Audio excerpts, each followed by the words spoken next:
23. desember. Þá komin Þorláksmessa. Fólk allt land að kaupa síðustu jólagjafirnar, fara í skötuveislur og önnur jólaboð og sumir að klára að skreyta fyrir jólin. Úti allt á kafi í snjó. Göturnar hvítar og gangstéttarnar flestar á kafi í snjó. Ketkrókur komin í bæinn.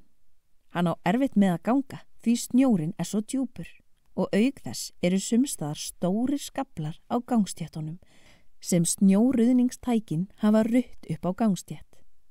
Hann kemur að einum slíkum og heyrir barnahlátur innan úr honum. Snjóhóllinn farinn að hlæja? Þá sér hann nokkur börn koma út úr honum. Þau höfðu mokað göngin í skaflinn og búið til snjóhús úr honum. Þetta virtist mjög skemmtilegt og Ketkrókur vill endilega spjallað við börnin. Halló, halló, gleðileg jól, segir hann og börnin koma út úr hólnum hvert af öðru. Nei, hæ, ertu jólasveinn? Hvað heitir þú? Spyr ein stelpan. Ketkrókur, svarar hann.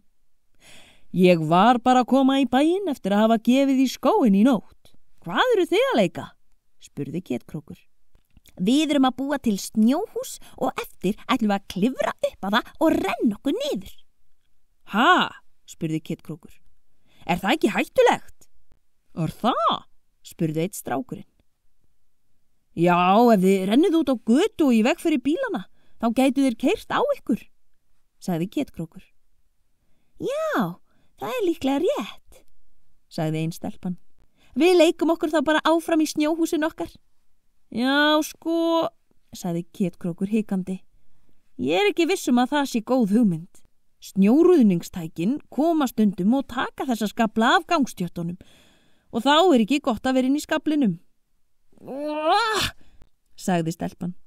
Aldrei má maður neitt. Ef þú stendur vörð, Ketkrókur, þá getum við haldið áfram að leika okkur.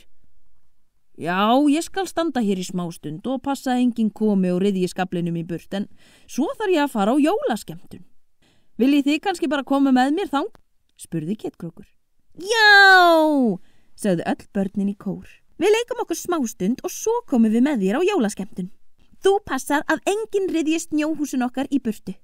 Þau léku sér í smástund í viðbót, hlupu svo heim til mömmu og pappa og fengu leyfi til að fara með Ketkróki á jólaskemmtunina. Svo fóru þau öll saman og skemmtu sér konunglega við dans og söng.